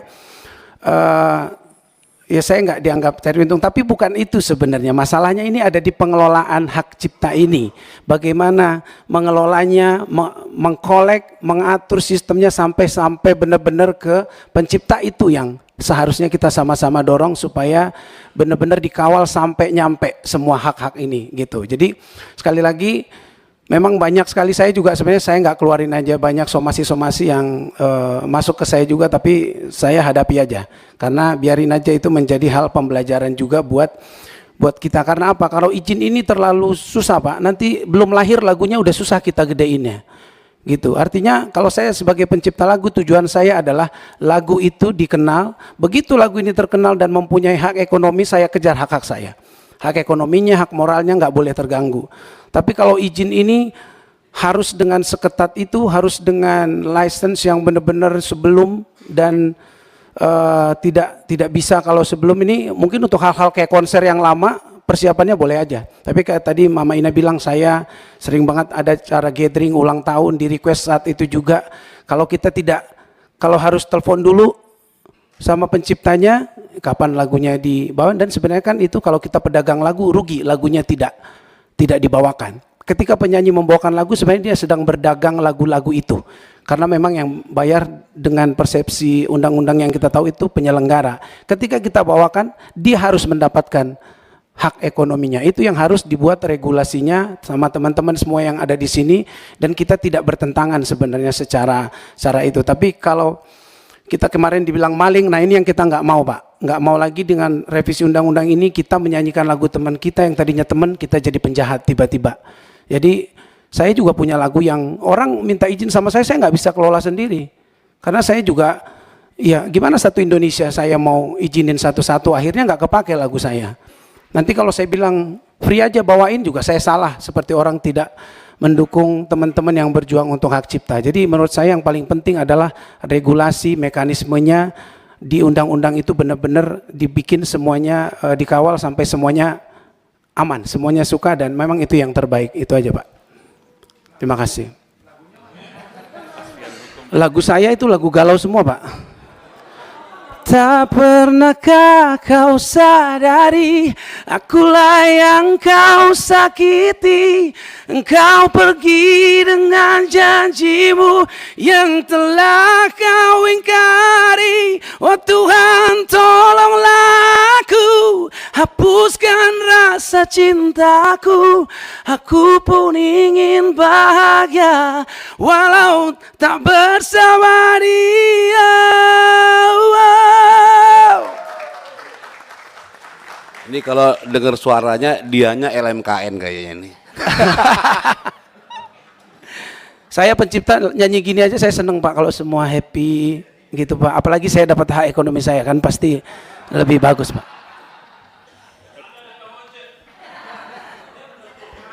Sudah ada tambahan lagi kira-kira? Mas Fadli mau nambah? Mas Fadli? Mas Fadli? Saya nyanyi aja kali ya. Ya boleh, siap, Langsung siap, aja, mantap, ya. mantap. Ya paling pendek aja ya Bapak Ibu sekalian, Bapak wakil-wakil kami, rakyat Indonesia dan pemerintah juga nanti insya Allah akan memformulasikan. Terus terang saya dengan Mas Piu ini sudah lebih dari 28 tahun sahabatan. Ya, kami beda pendapat, mungkin itu memang hal biasa dalam demokrasi. Tapi yang kita memang berhati-hati banget, persahabatan kita ini jangan sampai terganggu gara-gara hal tidak adanya kepastian hukum dan tidak adanya transparansi. Ya, kita ini mau saling mendengar kok. Kita ini bersahabat, penyanyi, pencipta lagu, pemain band semuanya. Jadi ini saya nyanyi buat rancangan undang-undang untuk revisi undang-undang hak cipta yang ideal bagi semua stakeholder dan shareholder. Boleh ya? Cek-cek. Terang saja aku menantinya, terang saja aku mendambanya, terang saja aku merindunya, karena dia.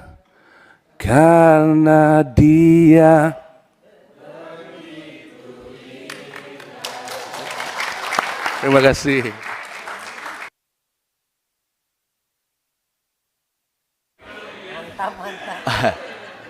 Ariel mau nutup? Silakan. Kalau Ariel mau nutup. Ya, oke. Sebenarnya sedikit tambahan tadi sudah bukan, bukan. Sedikit tambahan tadi sudah disebutkan oleh pimpinan juga, mencoba mewakili semua penyanyi yang ada di asosiasi penyanyi ini, bahwa tolong dipertimbangkan juga jasa-jasa kami penyanyi terhadap sebuah lagu, terutama penyanyi yang memang dari awal sudah ikut membesarkan lagu tersebut. Jadi kita juga punya jasa untuk membuat lagu itu terdengar enak dan terdengar unik, karena berbeda yang nyanyi juga berbeda rasanya biasanya begitu. Jadi kita juga mohon dipertimbangkan andil kita dalam membesarkan lagu itu. Kalau itu sudah terjadi sejak awal, terus tiba-tiba di tengah jalan kita dilarang untuk menyanyikan lagu yang kita besarkan, juga tolong dipikirkan bagaimana rasanya untuk seorang penyanyi. Jadi mudah-mudahan ada keadilan untuk itu, ada jalan keluarnya. Ditutup sama Kang Arman mungkin. Terima kasih Kang Ariel. Terima kasih Bapak Pimpinan Badan Legislasi dan Bapak-Bapak Ibu-Ibu anggota. Mudah-mudahan masukan kami dari visi Vibrasi Suara Indonesia bisa menambah kuatnya revisi Undang-Undang Hak Cipta. Sekian, wabillahi taufiq wal hidayah. Wassalamualaikum warahmatullahi wabarakatuh. Waalaikumsalam. Terima kasih untuk visi dan aksi ya. Saya kira ini Asiri ini tinggal melengkapi dan mohon nanti lebih bijaksana lagi nanti ini kan udah hebat ini, udah naik turun ke bawah.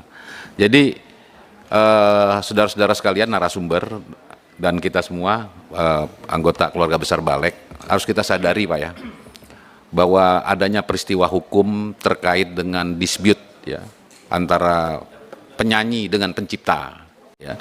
Saya pikir kita harus sadarkan diri kita semua sama-sama. Kita jangan melihat apple to apple, head to head antara akhirnya memisahkan diri yang mana pencipta, yang mana penyanyi. Padahal sebenarnya yang menyebabkan terjadinya dispute itu akibat kekosongan hukum, Pak. Bukan akibat kehendak daripada penciptanya, bukan kehendak daripada penyanyinya. Nah, saya kira mulai hari ini, tadi Mas Fadli menyatakan sahabatan sama Mas Piu, persahabatan itu harus tetap dilanjutkan. Karena yang rugi kita bangsa Indonesia. Sehingga tidak menghasilkan hasil ciptaan-ciptaan sebagaimana idaman kita yang selama ini pernah punya momen-momen tertentu. Ya, cukuplah sudah. Ahmad Dhani dengan Once, ya. Tapi ini yang Bapak Ibu, ini yang rugi ini bangsa Indonesia. Rakyat Indonesia yang rugi. Kita nggak dengar suara Sting lagi di lagu Dewa, begitu. Ya kan, ada ciri-ciri Stingnya di Dewa, itu kan nggak ketemu. Ya, akhirnya damai lagi lah kembali, kan bersatu lagi. Sehingga kita penikmat ini kan, nah tinggal nanti undang-undangnya. Jadi kita lihat ini bukan persoalan personal Mas Arielnya, bukan Mas Piunya sebagai bukan. Ini persoalannya ada kekosongan hukum. Nah, akhirnya masuk kepada sentra tentang pribadi, gitu. Jadi kalau kita bicara di mana ada kekosongan hukum, di situ karena ada dispute, ada persengketaan, ada perselisihan, berarti tidak ada. Jadi ada yang satu ketakutan penciptanya, tadi dari visi kebingungan, ya. Padahal di balik itu lagu tersebut misalkan diciptakan dengan begitu bagus dan mungkin boleh jadi pencipta itu membuat lagu akibat melihat karakter suara penyanyinya kan gitu. Jadi ngikutin itu jadi satu komponen yang tidak bisa dipisah-pisahkan. Nah sekarang komponen itu terpecah belah, terjadi divide et impera. Akibat daripada sistem yang tidak tidak kompeten dan tidak integrated gitu loh. Nah ini kita akan perbaiki. Jadi mari kawan-kawan mulai hari ini aksi, visi dan yang lainnya pencipta maupun penyanyi kita satukan tekad kita sama-sama untuk menyelesaikan, dan persoalan pencipta adalah persoalan penyanyi, persoalan penyanyi adalah persoalan pencipta. Jadi sama-sama memiliki rasa tenggang sehingga bagaimana caranya sukses ini, goal ini. Ya kalau saya ini ketua pimpinan Balek di sini, kami ini goal undang-undangnya karena di situ ada kebutuhan masyarakat Indonesia pada umumnya. Begitu ya. Tepuk tangan dulu untuk kita semua, Pak. Jadi kita tunggu lagi nanti hasil karya padi ya. Gitu. Udah puluhan tahun. Silakan saudara-saudara dari Asiri. Assalamualaikum warahmatullahi wabarakatuh. Pertama-tama saya minta maaf, saya bukan penyanyi, saya bukan pencipta lagu, Pak. Oh, ibu-ibu. Jadi sudah, makanya jangan usaha.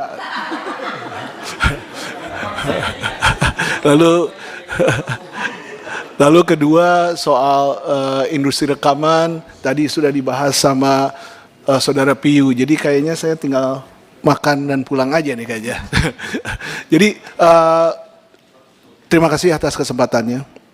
Ada beberapa poin yang cukup di undang-undang ini yang sekarang yang ada kita cukup perbaiki sedikit dan kemudian melihat ke depan seperti apa gitu.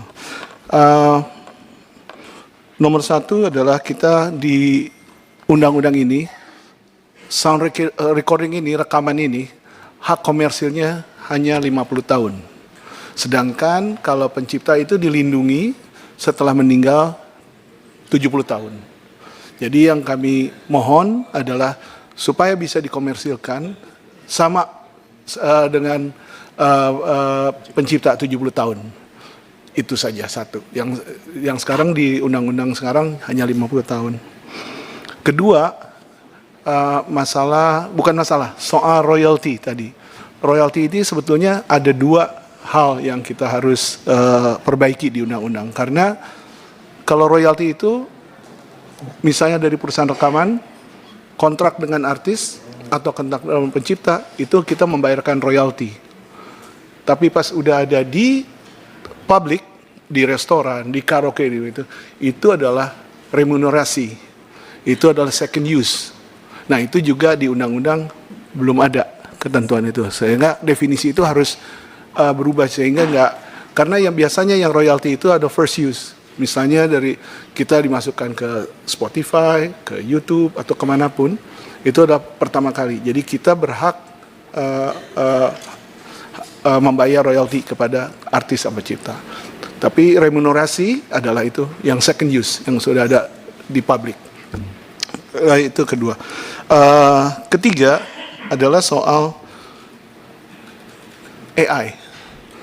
AI tadi sentuh. Kami baru kembali dari rapat regional di Korea. Mengerikan, Pak. Jadi AI ini di Cina satu hari mereka bisa memproduksi 3.000 lagu tanpa izin. Nah, ini proteksinya kita di sini belum sebesar itu mungkin. Tapi sekarang ini waktunya untuk menanggapi soal AI. AI bagaimanapun juga tidak bisa dibendung. Tapi ini harus ada regulasinya. Bagaimana kita bekerja samanya sama AI, pelanggaran. Nah, hak kita sekarang adalah kalau dilanggar itu ada delik aduan, Pak. Kalau ada AI yang melanggar ribuan lagu begitu, sangat sulit untuk delik aduan ini. Jadi kami mohon pertimbangan untuk bisa delik biasa, menjadikan delik biasa, terutama yang AI ini. Kalau pelanggaran yang satu-satu masih mungkin delik aduan, tapi yang AI itu harus sepertinya harus delik biasa, Pak. Gitu.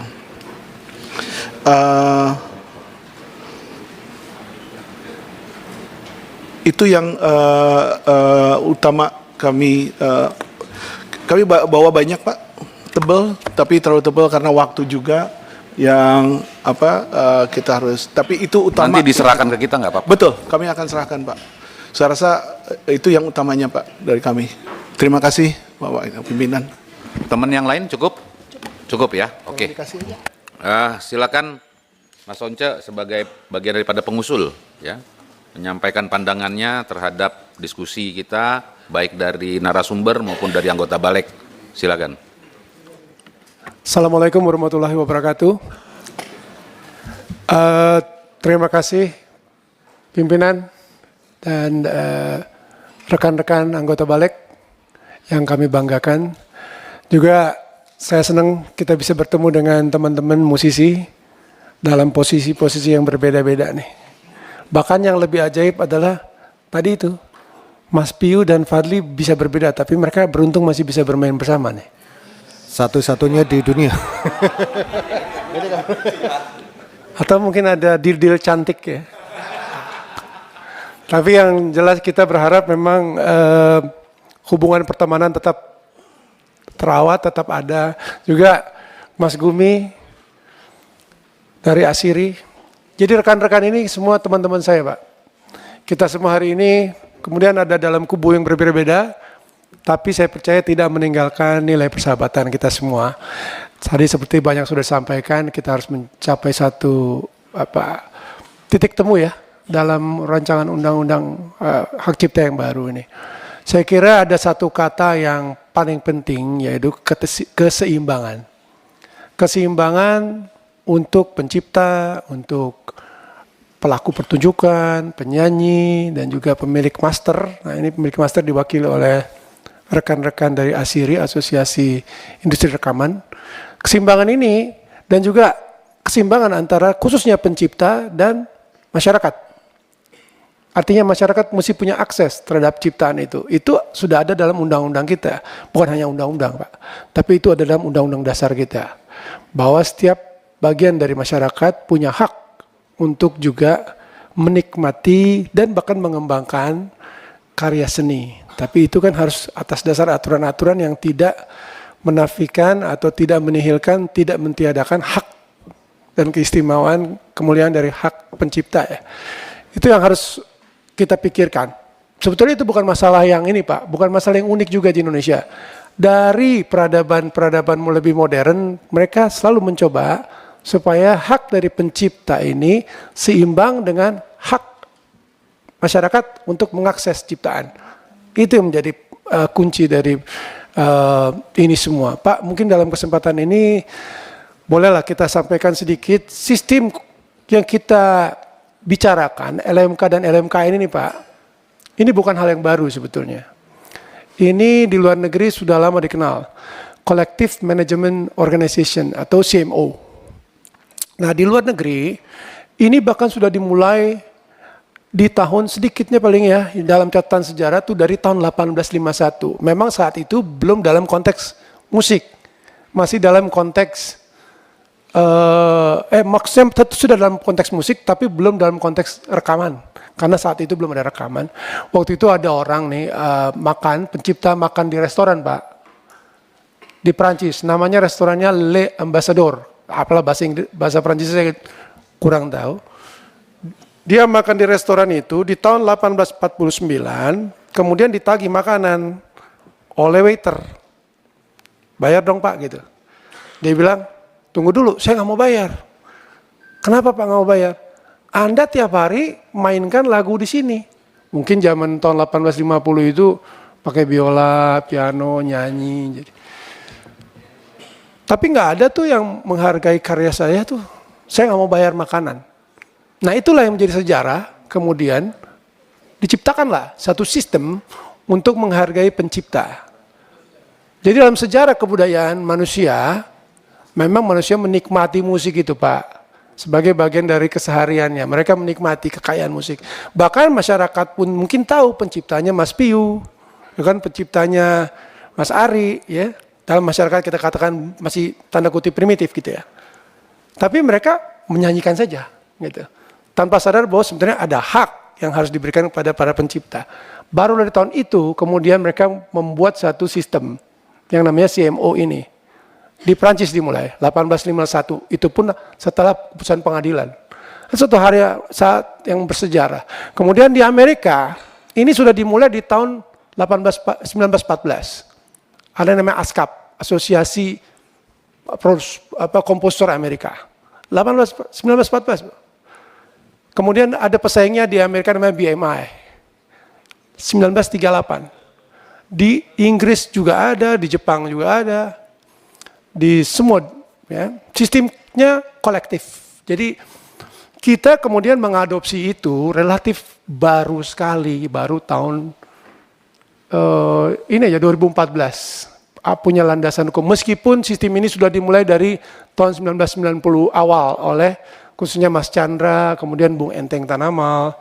Namun karena pengorganisasiannya, kemudian pengumpulan royalti melalui lembaga ini selain baru dan belum terlaksana dengan baik sebagaimana di Eropa dan di Amerika yang sudah ratusan tahun itu, kemudian menimbulkan ya ini kasus-kasus ya, menimbulkan gugatan-gugatan ketidakpuasan yang seperti kita lihat dan kita bicarakan hari ini. Saya kira pemikiran seperti itu harus kita kedepankan bahwa ini semua harus bersistem kolektif. Masalah bahwa sistem itu kemudian kita adopsi dan kita sesuaikan sesuai dengan konteks negara kita itu lain. Tapi semangatnya memang kolektif sebab kita juga terikat oleh perjanjian internasional. Ya, International Treaty soal hak cipta. Bahwa apa yang kita kumpulkan di sini bukan hanya untuk karya-karya kita sendiri ya. Mungkin yang lebih terhubungkan ini adalah ASIRI. Bahkan ada banyak karya dari luar negeri Ya, kalau ada yang memainkan lagu Bon Jovi, U2 dan sebagainya, seharusnya tetap saja ada yang dapatkan royalti di luar negeri. Makanya sebenarnya ada keterkaitan antara sistem kolektif kita dan sistem kolektif di luar negeri. Ini bukan satu sistem yang bisa kita kotak-katik terlalu jauh sebetulnya, karena ini menyangkut sistem besar yang ada di dunia.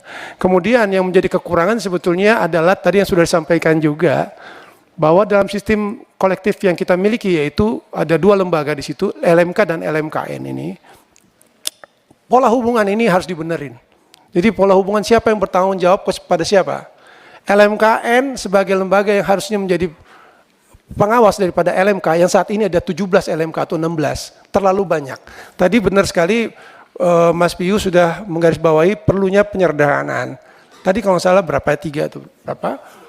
Nah, ini perlu disederhanakan Pak. Jadi di undang-undang kita yang baru tidak bisa kita, ini ada 16, terlalu banyak dan ada indikasi bahwa manajemennya itu kurang baik. Pertanggungjawabannya kurang transparan dan sebagainya. Ini harus ditertibkan bahwa orang-orang yang punya kapasitas, kemampuan, jujur, punya karakter baik, dia jalankan organisasi ini. Organisasi ini bukan organisasi yang profit oriented. Dalam undang-undang kita, organisasi ini Bapak Ibu sebenarnya ini non-profit. Jadi jumlah uang yang didapat harus dibagikan kepada yang berhak. Organisasi ini harus punya uang untuk menjalankannya saja dan terus harus melaporkannya. Nah kemudian di masa lalu tahun 90 ini belum berbentuk, maksudnya belum didukung sistem digital. Hari ini dengan kemampuan teknologi yang ada sebetulnya bisa untuk lebih digitalized ya. Jadi permasalahan kedua, bagaimana sistem ini dibangun? Waktu itu tahun 2017 sudah ada usaha-usaha untuk ada sistem digital yang dibangun, kemudian mandek, dan kemudian ada juga yang berharap bahwa negara lah yang bayarin atau negara lah yang kemudian campur tangan dan sebagainya. Mengingat ini satu industri besar yang perlu diperhatiin. Ada yang namanya sistem SILM, Sistem Informasi Lagu dan Musik. Ini menjadi bagian dari apa yang tadi Pak Yanuar katakan, kinerja daripada LMKN ini. LMKN sebetulnya dalam konsep kita harus membuat sistem digital ini, SILM, Sistem Informasi Lagu dan Musik. Kemudian sistem informasi lagu dan musik akan mendeteksi lagu mana dipakai oleh siapa dan berapa bayarnya. Basisnya sebetulnya berhubungan lagi dengan PDLM Pak. PDLM itu adalah Pusat Data Lagu dan Musik. Ini pun tidak terbangun dengan baik. PDLM ini adalah wilayah dari Kementerian Hukum. Nah, semua ini sebetulnya perlu terintegrasi dengan baik dengan landasan undang-undang yang lebih baik Pak. Jadi saya kira banyak yang mesti dikerjakan, apalagi undang-undang ini juga Bapak Ibu diharapkan bukan hanya untuk musik sebetulnya. Banyak juga masukan dari wartawan untuk apa dan lain-lain ya, dari bidang-bidang lain. Yang jelas kita harus bekerja dengan lebih teliti karena musik ini Bapak Ibu sekalian memang menjadi kekuatan bangsa Indonesia. Kalau saya dari dulu Pak, dari Aceh sampai Papua tuh kita lihat animo dan semangat masyarakat, kecintaan mereka sama musik itu luar biasa. Di Sumatera, di Toba, di Karo, di Makassar, di manapun. Sayang sekali kalau ini tidak diatur. Potensinya begini, mungkin saya izin bisa kasih ini ya Pak, sedikit bukan ilustrasi atau apa, gambaran ya. Sistem ini, sistem kolektif seperti LMK atau di luar negeri macam-macam namanya. Di Amerika ASCAP dan BMI, kemudian di Inggris, di Jepang ada JASRAC, di Brazil ada. Di Amerika dan di Inggris itu puluhan triliun Pak setiap tahun. Puluhan triliun, mungkin 25 triliun di Amerika sedikitnya. Karena begitu hebatnya mereka jalan. Setiap tahun mereka bisa kumpulin 25 triliun. Mungkin 30 triliun. Di Jepang mungkin 15 triliun sedikitnya. Bahkan di Brazil sekitar 3 triliun saya dengar. 2,5 triliun setiap tahun. Di Malaysia, negara tetangga kita yang mungkin relatif lebih kecil ya kekuatan ekonomi dari sisi aircraft musik. Mungkin hanya 10% dari kita. Tapi mereka bisa kumpulin, saya dengar bisa 350 miliar setahun. Kita hari ini masih 100 miliar setahun, kurang lebih. Bahkan mungkin kurang dari itu ya. Sungguh satu yang sangat ironis. Kita punya pasar musik yang besar sekali. Mungkin kita punya potensi hanya dari sisi pertunjukan musik yang kita bicarakan hari ini, performing rights, ini bisa 2 triliun mungkin Pak, setahun, mungkin bisa lebih. Karena Brazil aja saya dengar bisa 3 triliun. Jadi kita nih mesti kerja banyak untuk ngejar potensi, manfaatin ini kita ya, kekuatan kita yang sebenarnya kita punya Pak. Gitu. Jadi sekali lagi terima kasih teman-teman semua. Ini merupakan bagian dari partisipasi masyarakat yang harus kita dengar tentu ya. Istilah kerennya meaningful participation. Semuanya akan ditampung, khususnya dari sisi saya sebagai salah satu pengusul undang-undang ini. Saya berjanji kita akan menemukan keseimbangan untuk semua pihak. Tapi di lain kita juga harus tentu siap untuk berkompromi ya. Kompromi tetap harus ada untuk kemajuan kita semua, karena musik harus bisa diakses oleh masyarakat juga, selain daripada kita punya agenda supaya gairah mencipta dan gairah industri kita tetap terlindungi. Saya kira itu aja dari saya. Wassalamualaikum warahmatullahi wabarakatuh. Waalaikumsalam warahmatullahi wabarakatuh. Terima kasih. Moga-moga juga dalam draft pengusul RUU yang datang ke balik ini sebagaimana yang disampaikan oleh Pak Once gitu ya. Tapi kali ini saya lihat keterwakilan Pak Once di sini terbelah 2 antara mewakili kepentingan daripada sahabat-sahabatnya, penyanyi dan pencipta lagu, sekaligus juga secara prosedural pengusul RUU tadi. Nah, kita berharap Pak Once nanti memberikan masukan juga dalam pengusulan ini sehingga draft kita tinggal kita konsepsikan, kita bulatkan konsepsinya tadi. Sangat baik sekali karena secara filosofis tadi beliau telah sampaikan tuh, ontologisnya, sosiologisnya, epistemologisnya. Nah, ini tugas kita sekarang. Landasan filosofisnya di situ. Bagaimana memutakhirkan, bagaimana mengengineering agar betul-betul apa yang menjadi kekosongan-kosongan tadi dapat dipenuhi sehingga terjadi dispute itu hilang, ya terhapus gitu. Sebenarnya itu. Memang tidak boleh lepas daripada sejarahnya gitu. Dan keterhubungan kita dengan pihak luar negeri, kalau kita sendiri sama sekarang kita lagi susun P2MI tentang perlindungan pekerja migran Indonesia, maka PPRT juga sedang kita kejar. Sehingga dalam negeri dan luar negerinya interaksinya sangat positif nanti ke depannya. Silakan dari pimpinan, silakan Pak Hendra Starman Van Heijden. Terima kasih pimpinan yang luar biasa, Bapak Ibu, anggota Badan Legislasi DPR RI yang saya hormati, Pak Once More, once more Pak Once, yang baik hati, tidak sombong, dan rajin berbagi. Saya terima kasih kepada aksi yang aksinya luar biasa hari ini, dan visi yang memang visinya Masya Allah luar biasa, dan asiri diasikin aja Pak. Saya ingin menyampaikan begini, saya mendengarkan tadi, sebenarnya Bapak Ibu yang ada di 3 organisasi ini adalah satu tubuh sebenarnya Bapak Ibu sekalian. Satu yang punya pikiran, satu yang punya mulut, satu yang menyalurkan. Nah, kalau Bapak Ibu sekalian tidak sepakat, maka akan diambil orang lain. Saya berharap setelah ini, saya tidak selesai berhubungan dengan Bapak Ibu sekalian. Kami ingin mendengar lagi poin-poin apa yang konkretnya, walaupun Asiri sudah menyampaikan tadi. Saya tidak, mungkin juga aksi sudah beraksi dari tadi, ya. Tapi saya belum lihat visi ini, baru sekedar oral saja. Hargailah jasa penyanyi. Masya Allah, luar biasa ini. Memang Bapak Ibu berharga, terutama di mata Tuhan. Iya, jadi nggak ada yang nggak berharga di sini. Karena menghibur. Saya itu kalau malam mau tidur nggak dengarkan lagu, saya nggak bisa tidur. Karena memang belum disemprot kamar kami. Jadi kalau Bapak Ibu sekalian tidak bersatu dalam mencapai suatu tujuan, maka akan keuntungan itu akan diambil orang lain. Nah, ini yang harus Bapak Ibu dalami, baik itu aksi, visi maupun asiri. Oleh karena itu, Pak Once tadi sudah menyampaikan banyak hal percontohan dari awal, mulai dari tahun 1823, walaupun beliau waktu itu belum lahir, termasuk neneknya belum lahir, tapi sudah sampaikan, inilah mari kita oncei. Kita buka satu persatu. Kalau tidak, Bapak Ibu sekalian akan tetap dirugikan. Orang lain akan mengambil keuntungan. Makanya kami di Badan Legislasi bersyukur karena yang hadir pada hari ini, Masya Allah, orang-orang luar biasa. Jadi sekali lagi ke aksi maupun visi serta asiri, tolong nanti habis ini kita diskusi lagi mana poin-poin yang Bapak ingin sampaikan supaya bisa lebih detail. Saya tadi belum pernah mendengarkan suara Mas Arman. Saya nggak tahu suaranya kayak apa. Maafkan saya, Mas.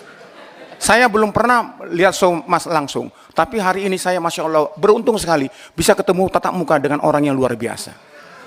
Sebutkan, nyanyikan satu bait saja. Silakan, Mas.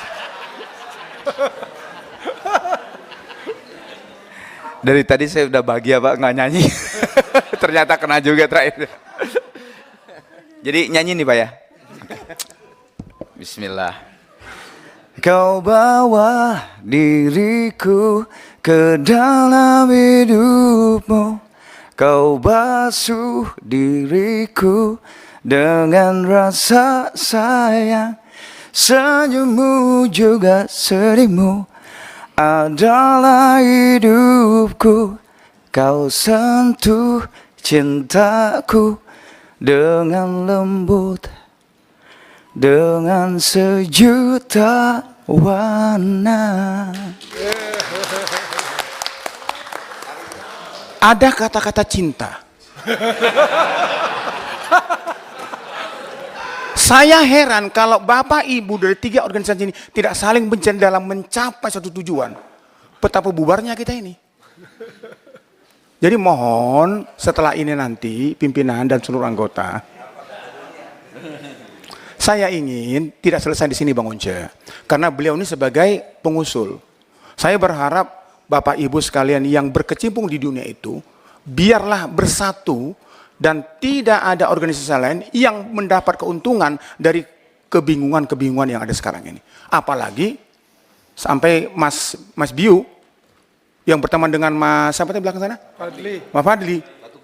Satu grup tiba-tiba pecah hanya karena perselisihan pendapat. Jangan berselisih pendapat terlalu dalam. Kalau berselisih pendapatan memang harus kita perhatikan.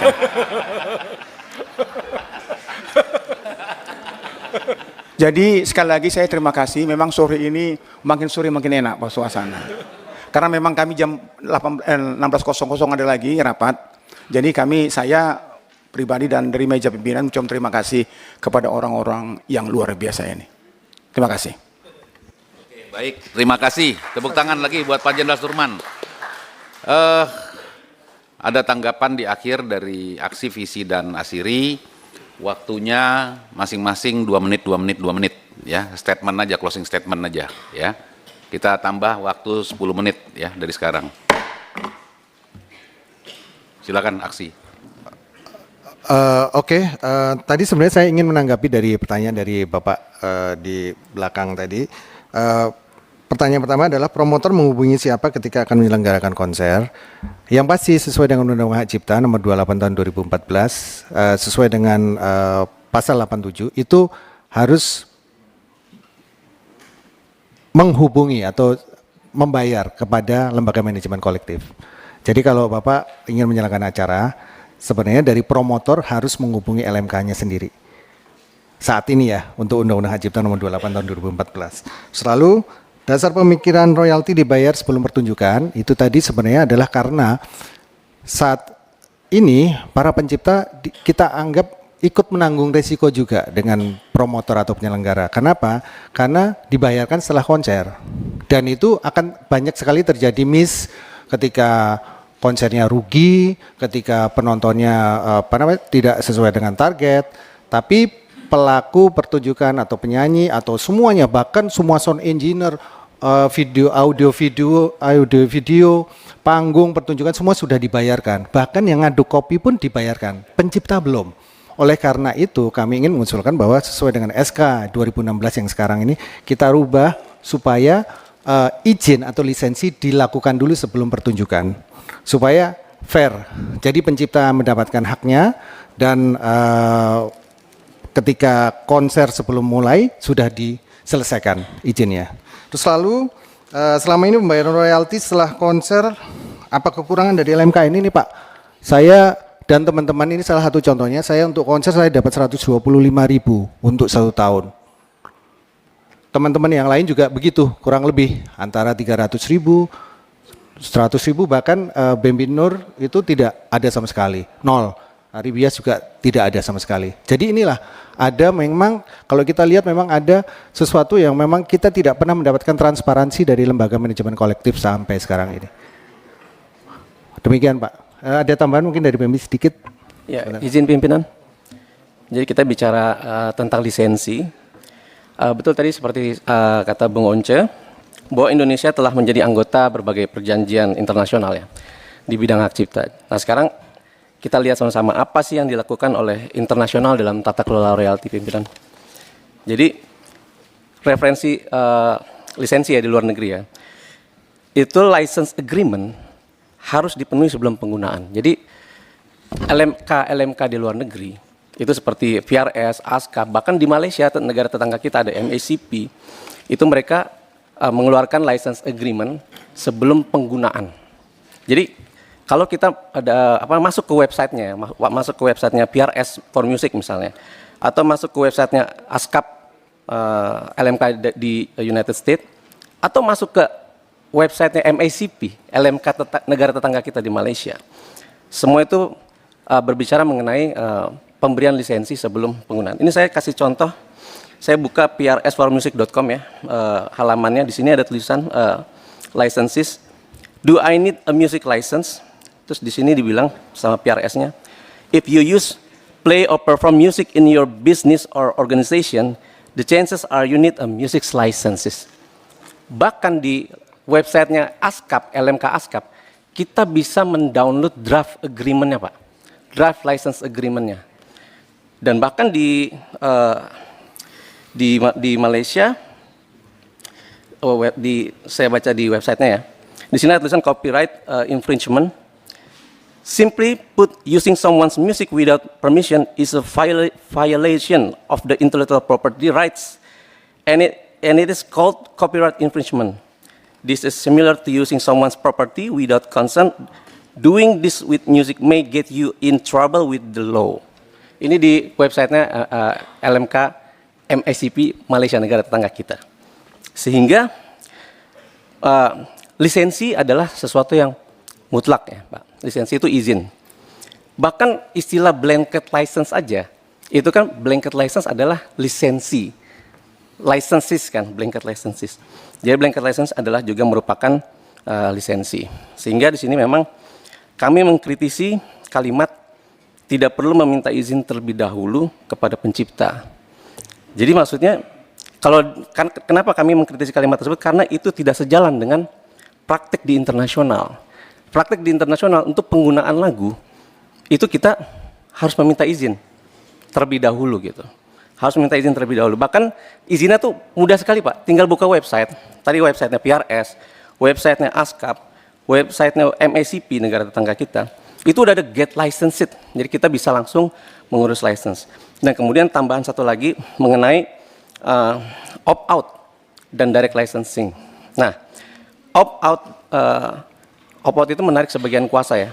Dan ini dipraktikkan di LMK internasional seperti PRS di Inggris, LMK ASCAP di US. Nah, sebenarnya opt-out itu, lalu kemudian direct licensing yang dilakukan oleh yang melakukan opt-out, itu sebenarnya sangat menguntungkan untuk pelaku pertunjukan atau artis yang merangkap sebagai pencipta lagu Pak. Karena dengan dia melakukan opt-out, lalu kemudian mereka tuh bisa memberikan privilege kepada penyelenggara acaranya untuk tidak ditagih lagi sama LMK. Jadi ya udah, kamu urusannya sama saya aja selesai. Sudah tidak ditagih lagi. Dan itu di luar negeri seperti itu. 2 menit Pak waktunya ya, dipersingkat. Oke, terima kasih. Kurang lebih seperti saja. Terima kasih pimpinan. Nanti tertulisnya juga dibuat nanti. Masukin ke kita. Ya. Izin pimpinan satu lagi. Setengah menit. Oh. Jadi saya apresiasi tadi pimpinan memberikan waktu yang seluas-luasnya kepada rekan-rekan saya divisi untuk menyampaikan apa yang mereka resahkan. Dan kami tangkap apa yang mereka resahkan, dan kami harap juga rekan-rekan dari visi menangkap apa yang aksi resahkan. Jadi tadi ada persoalan tentang somasi ya, tentang somasi. Jadi menurut saya termasuk orang yang mungkin yang pertama mensomasi pencipta lagu, bahkan sampai ke mensomasi penyanyi, ya bahkan sampai ke putusan kasasi keluar kemarin. Tapi itu membuktikan bahwa legal action yang saya lakukan itu membuktikan bahwa kotak Pandora ini akhirnya terbuka, bahwa undang-undang hak cipta ini memang harus diperbaiki, harus direvisi karena banyak kekosongan hukum yang termuat di dalamnya. Tapi mengenai keresahan yang rekan-rekan visi tadi sampaikan, sebenarnya sudah diakomodir atas terbitnya Peraturan Menteri Hukum Nomor 27 Tahun 2025 kemarin yang menetapkan tanggung jawab hukum pada penyelenggara pertunjukan. Jadi sudah jelas nih, norma ini menutup kekosongan hukum dan memberikan kepastian hukum bagi komunitas musik, termasuk rekan-rekan dari visi yang selama ini mungkin resah akan ancaman pidana. Artinya itu tidak akan lagi bisa dilakukan ya. Jadi itu sebenarnya sudah clear bagi kami sekarang bahwa tanggung jawab atas pertunjukan itu adalah penyelenggara pertunjukan, dan itu juga dikuatkan oleh putusan kasasi yang dikabulkan oleh Mahkamah Agung bahwa kewajiban untuk tanggung jawab atas pertunjukan adalah intinya Pak, yang Bapak mau sampaikan intinya apa?